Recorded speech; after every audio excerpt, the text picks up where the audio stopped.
What happens when two powerhouse women in entertainment clash over respect, legacy, and the truth about the music industry?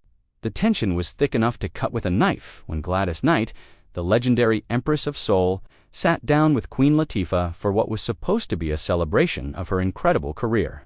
Instead, viewers witnessed one of the most explosive interviews in talk show history, culminating in Gladys Knight doing something she had never done in decades of television appearances.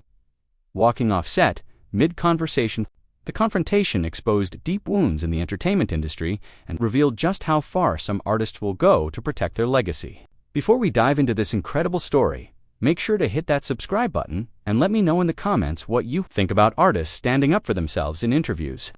The atmosphere in Queen Latifah's studio was electric with anticipation. Gladys Knight, impeccably dressed in a navy blue blazer with her signature grace, settled into the plush interview chair across from Queen Latifah. The production team had spent weeks preparing for this moment, knowing they had secured one of music's most revered figures for an intimate conversation about her 6-decade career. Queen Latifah opened with her trademark warm smile. Gladys Knight, the Empress of Soul herself. Thank you so much for being here with us today. I have to say, growing up, your voice was the soundtrack to so many moments in my household. Gladys nodded appreciatively, her hands folded elegantly in her lap. Thank you, Dana. It's always wonderful to speak with fellow artists who understand the journey.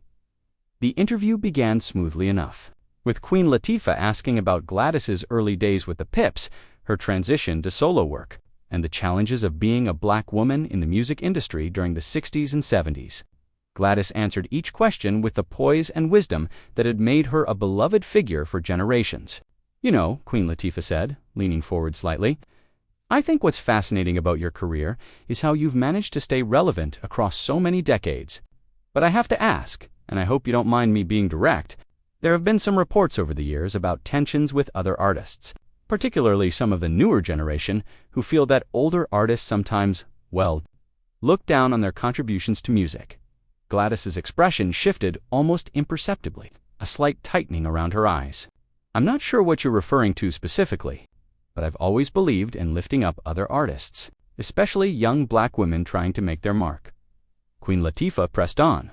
Well, there was that interview you did a few years back where you seemed to suggest that today's R&B lacks the authenticity of your era.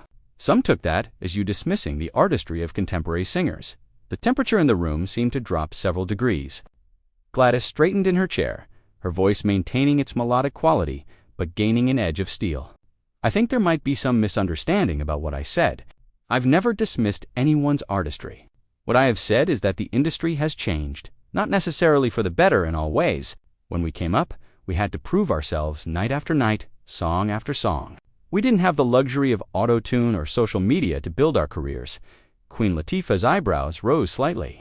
But surely you're not suggesting that today's artists don't work hard, or that technology somehow diminishes their talent.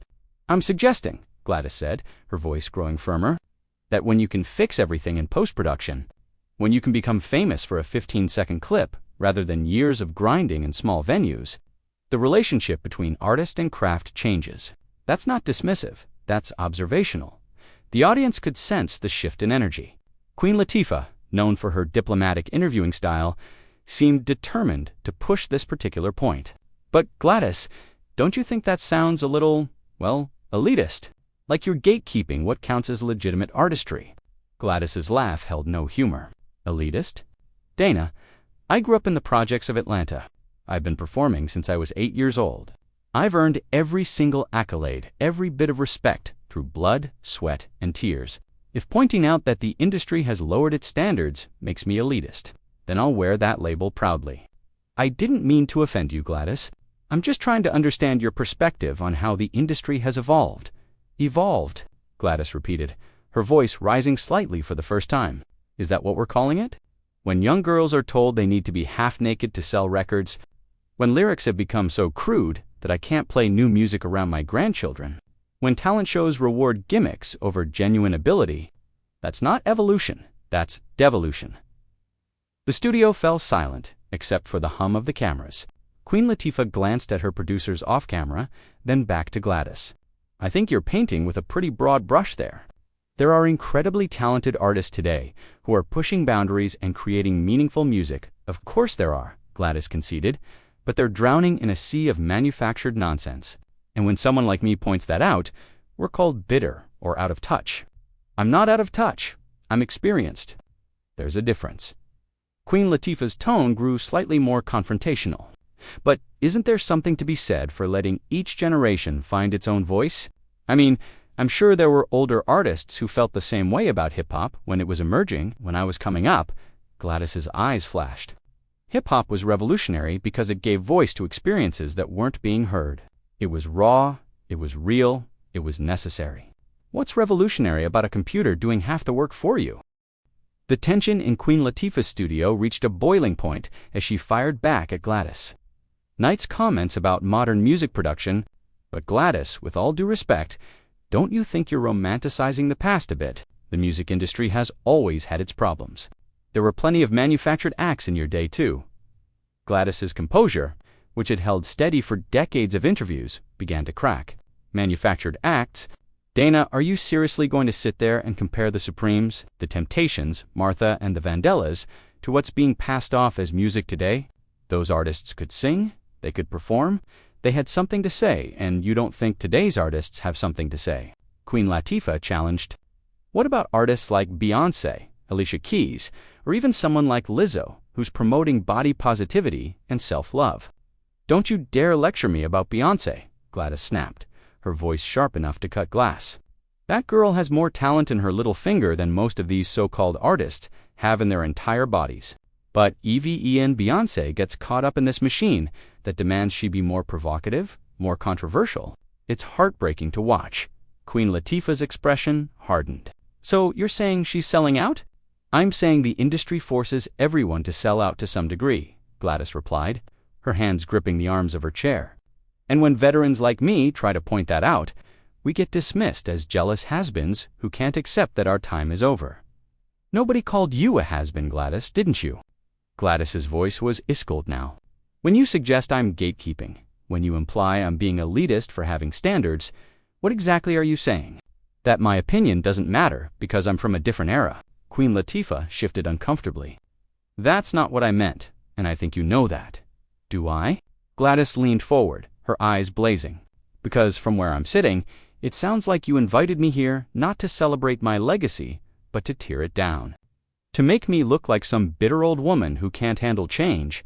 The audience was completely silent, mesmerized by the raw emotion unfolding before them.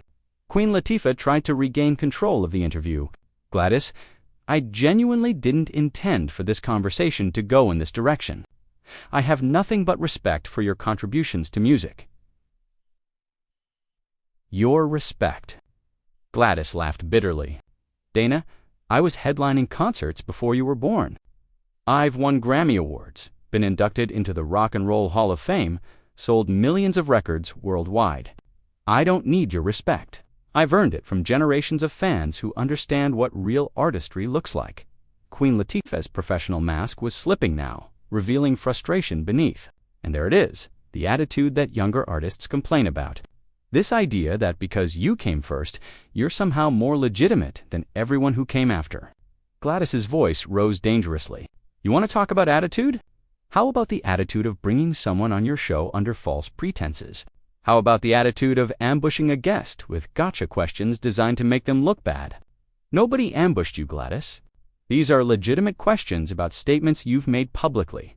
Statements that have been twisted and taken out of context. Gladys shot back. Just like you're doing right now. I never said young artists don't work hard. I said the industry has changed in ways that don't always serve the music or the artists. But you're not interested in nuance, are you? You want sound bites? You want drama? Queen Latifah's voice grew defensive. I'm trying to have an honest conversation about the state of the music industry. Honest. Gladys stood up suddenly, her chair rolling backward. There's nothing honest about this ambush. You brought me here to make me the villain in your narrative about generational conflict in music. Well, congratulations, you got your moment. The camera operators scrambled to adjust their angles as Gladys began removing her microphone. Queen Latifah looked genuinely shocked by the turn of events. Gladys, please sit down. Let's talk about this like adults. Adults.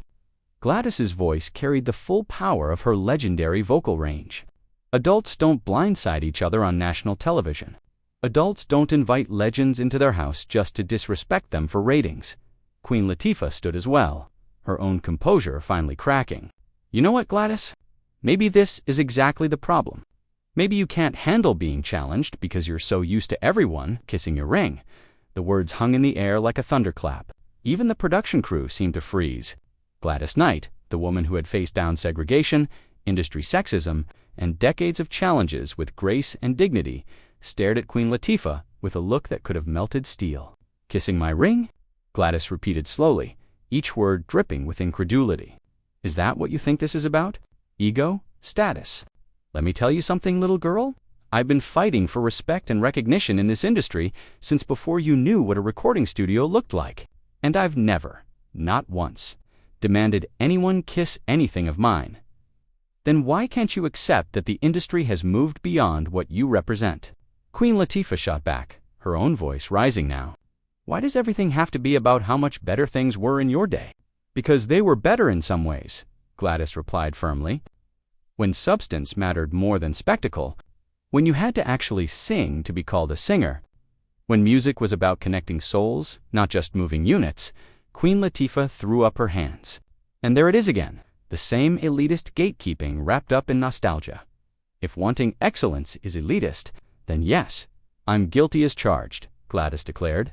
If believing that artists should be able to sing without machines is gatekeeping, then I'll guard that gate all day long. And if thinking that music should elevate rather than degrade makes me old-fashioned, then I'll wear that badge with honor. The studio atmosphere was electric, with tension, as Queen Latifah realized she had pushed one of music's most respected legends too far. But instead of backing down, she doubled down on her position. Gladys, I think you're living in a fantasy if you believe everything was perfect back in your era. There were payola scandals, artists getting ripped off by record labels, discrimination that was far worse than anything happening today. Gladys's eyes narrowed to laser points. A fantasy. You think what I lived through was a fantasy? Dana, I performed in venues where I couldn't use the same bathroom as my white audience members. I had contracts that gave me pennies, while executives got rich off my voice. I fought through an industry that told me I was too dark, too soulful, too real for mainstream success. Don't you dare minimize what my generation went through by calling it a fantasy. Queen Latifah's voice grew colder. I'm not minimizing anything. I'm saying that maybe your perspective is colored by survivorship bias. You made it, so you think the system worked. Survivorship bias, Gladys repeated, her voice incredulous. You think I survived by accident? You think I'm standing here by luck? Every single accomplishment in my career was earned through talent, perseverance, and refusing to compromise my artistic integrity. Something you might not understand in this era of manufactured moments and viral sensations. The insult hit Queen Latifah like a physical blow. Her face flushed with anger. Manufactured moments. Are you suggesting my career is manufactured? That I haven't earned my place in this industry? Gladys paused, studying Queen Latifah's face with the calculating gaze of a woman who had navigated decades of industry politics. I'm suggesting that your generation had advantages. Mine didn't. You came up when there were more opportunities for black women in entertainment, when the barriers we broke down made your path possible. Yet here you sit, using your platform to tear down the very people who paved the way for you. I'm not tearing anyone down, Queen Latifah protested. I'm asking legitimate questions about your public statements criticizing modern artists. Legitimate questions? Gladys's voice rose to a commanding crescendo that filled every corner of the studio. You brought me here under the guise of honoring my legacy, then spent the entire interview trying to paint me as a bitter relic who can't appreciate modern talent. That's not journalism, Dana. That's character assassination disguised as conversation. Queen Latifah's professional. Composure completely shattered. You know what, Gladys? Maybe the problem isn't the questions I'm asking. Maybe the problem is that you can't handle being held accountable for your words. You've been put on a pedestal for so long that you've forgotten what it's like to be challenged. The silence that followed was deafening. Even the camera operators seemed to hold their breath. Gladys Knight stood perfectly still for a moment, her legendary poise intact despite the verbal assault. When she spoke, her voice was quiet, but carried the weight of 6 decades in the entertainment industry. Accountable for my words. Let me tell you something about accountability, young lady. I've been held accountable for every note I've ever sung, every performance I've ever given, every interview I've ever sat for. I've been held accountable by critics, by fans, by an industry that scrutinized every move I made. I don't need to be held accountable by someone who invited me into her house just to disrespect me. Queen Latifah crossed her arms defensively. Disrespect? I'm trying to have a real conversation instead of the usual fluff piece, where everyone pretends everything is perfect. A real conversation involves respect for your guest, Gladys replied, her voice gaining strength. It involves listening instead of just waiting for your next gotcha moment. It involves understanding that disagreeing with current industry practices doesn't make someone a bitter has-been. But that's exactly how you come across. Queen Latifah shot back recklessly. Like you're bitter that your time has passed and newer artists are getting attention. The words hung in the air like a death sentence. Gladys Knight, who had weathered every storm the entertainment industry could throw at her, who had faced down racism, sexism, and countless professional challenges with dignity and tact, finally reached her breaking point. My time has passed, she repeated slowly, her voice dropping to a whisper that somehow commanded more attention than a shout. Dana, let me explain something to you about time. Legends don't have a time that passes. Icons don't have expiration dates. I am not yesterday's news desperately clinging to relevance. I am a living piece of musical history, and I deserve better than this ambush masquerading as an interview. She began walking toward the edge of the set, her microphone pack already removed and dangling from her hand. Queen Latifah, suddenly realizing the gravity of what was happening, scrambled to salvage the situation. Gladys, wait, please don't leave. I think we just got off track here. Let's start over. Gladys turned back one final time, her silhouette framed perfectly by the studio lights. Start over. Dana, some things can't be started over. Some words can't be taken back. Some disrespect can't be undone. I've spent 60 years in this business, and I've never walked out of an interview, but I've also never been so thoroughly disrespected by someone who should know better. You're really going to walk out over a disagreement about the music industry? Queen Latifah asked, desperation creeping into her voice. I'm walking out because you brought me here under false pretenses to ambush me for ratings, Gladys replied with finality. I'm walking out because you've shown complete disregard for my legacy and contributions. And I'm walking out because sometimes the most powerful thing you can do is refuse to participate in your own humiliation. With that, Gladys Knight, the Empress of Soul, walked off Queen Latifah's set with her head held high, leaving behind a stunned host, a shocked studio audience, and a moment that would be talked about for years to come. The camera captured Queen Latifah standing alone on her set, the weight of what had just transpired written across her face. The encounter revealed something profound about respect, legacy, and the way different generations of artists view their craft. It showed that even legends have limits, and that sometimes the most dignified response to disrespect is simply to walk away. What do you think about artists standing up for themselves when they feel disrespected during interviews? Should legends like Gladys Knight be above criticism? Or do all public figures need to accept challenging questions? Hit that subscribe button and let me know your thoughts in the comments below.